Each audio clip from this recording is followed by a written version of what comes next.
Hey everybody, Agmod's here. It's been pretty much literally like 2 years since I've done one of these videos, so I thought, new monster, might as well do a how to kill series video once again. And today we're going to be taking a look at the Mudskipper Brute and the Brood Lord, which are basically the same mob, except the Brood Lord is much more deadly and has a unique mechanic. So the Brutes and the Mudskipper Brood Lords, they can spawn in the overworld and in the depths, and I think the Brood Lord spawns more in the depths than the Mudskipper Brutes. And so they basically have 3 attacks, right? The Mudskipper Brute has its punch, and usually what will happen is that it will do like these quick punches in kind of a succession, right? And so the idea is you got to count how many M1s you can get in between those M1s. For me, on my medium weapon build when I was fighting, it was only 1 M1, right?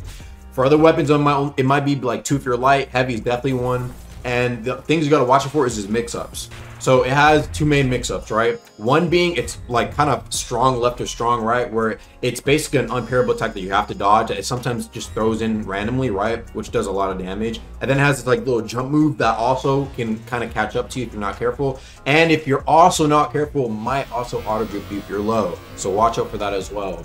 One other thing too is that it can also throw Mudskippers at you, right? And kind of spawn Mudskippers as well. So if you're kind of like far away, it will throw a Mudskipper at you, and they spawn in, and no, they do not give health packs. All right, I know what some of you guys were thinking.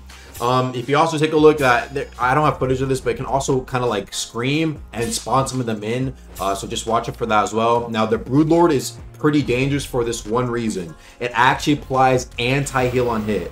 Like basically all the dead gods. It's like 80% anti-heal. So it's only 20% of the healing you would get off of health packs from PvE. And from any other healing, it's like 0%. So you guys can see here, I killed the Sharko. It didn't give me anything. That's why it didn't give me anything right there. So you gotta be, you have to watch out for that. If you're getting like jumped by 2 mobs, you can't just go in and run it anymore. You have to be very careful and make sure to take out the Brute first. And the Brood Lord especially first, right? The damage of these things are also very, very high, similar to like Bonekeeper damage, and sometimes more than the Bonekeeper. And so these things can spawn in corrupted. If you find one of these corrupted, be expected to fight for a good while, because they do have decent resistances on things like range and elemental and other things. So watch out for that. If you guys get jumped or find this thing by 2 mobs, it might be over. So yeah, that's the new mob pretty much. I think there might be one more tech I'm missing, but for the most part that covers everything, I think. And let me know your guys' thoughts, and good luck fighting this thing. I'll catch you guys later. All right, peace.